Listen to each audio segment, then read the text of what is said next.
नमस्कार नमस्कार नमस्कार।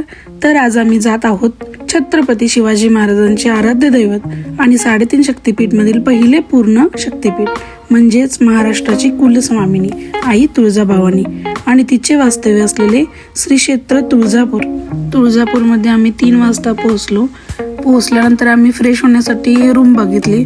रूम तिथे 50 रुपये 30 रुपये असा भेटतात। मग आम्ही 50 रुपयाची रूम घेतली। आम्ही 4 जण मैत्रिणी गेलेलो। आमच्या मैत्रिणीचं अचानक जायचं सगळ्यांचं ठरलं की तुळजापूरला जायचं। आम्ही रात्री अचानक प्लॅनिंग करून आलेलो, त्यामुळे इथलं पुढचं नियोजन आमचं काही झालेलं नव्हतं। रूम कुठे घ्यायची काय घ्यायची आम्ही शोधली रूम। 50 रुपयामध्ये आम्हाला ही छान अशी औदुंबर असं काहीतरी हॉटेलचं नाव होतं, तिथं आम्हाला छानपैकी रूम भेटली। त्याच्यानंतर आम्ही असं छानपैकी आवरून असं देवीच्या भेटीसाठी निघालो। वाटेत गजरा दिसल्यानंतर गजरा घेतला।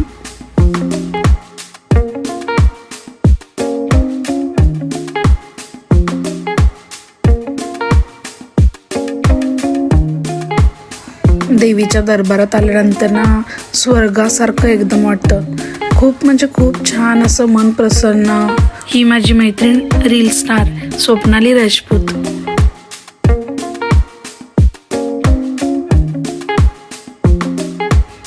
देवीच्या दारात गेल्यानंतर ना बांगड्या घालाव्या चांगल्या असतात असं म्हणतात, म्हणून देवीच्या दारात गेल्यानंतर बांगड्या घातल्या। त्याच्यानंतर येताना बांगड्या घेऊन आले मम्मीला, बहिणीला, मैत्रिणींना।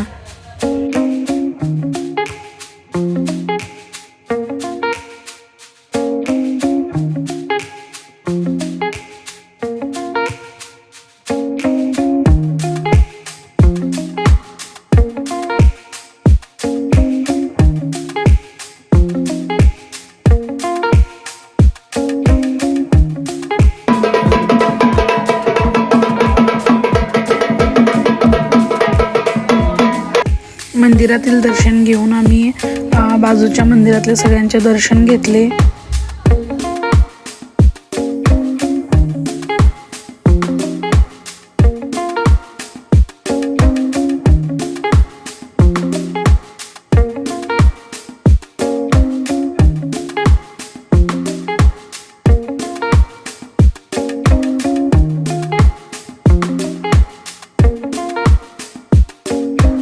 चिंतामणीच्या असं तिथं जाऊन मी कौल लावला।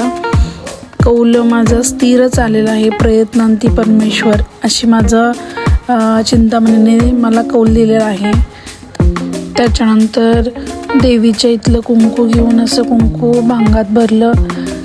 इतकं छान वाटतं, खूप म्हणजे खूप छान वाटतं असं मंदिरात जाऊन असं सौभाग्यवतीचं लिहायला।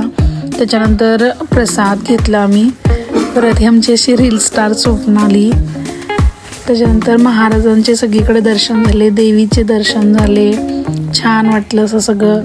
खरेदी केली आणि त्याच्यानंतर आमचा अक्कलकोटचा प्रवास चालू झाला। आता स्वामींच्या भेटीची ओढ लागली होती, तर पुढचा व्हिडिओ माझा नक्की बघा। श्री स्वामी समर्थ।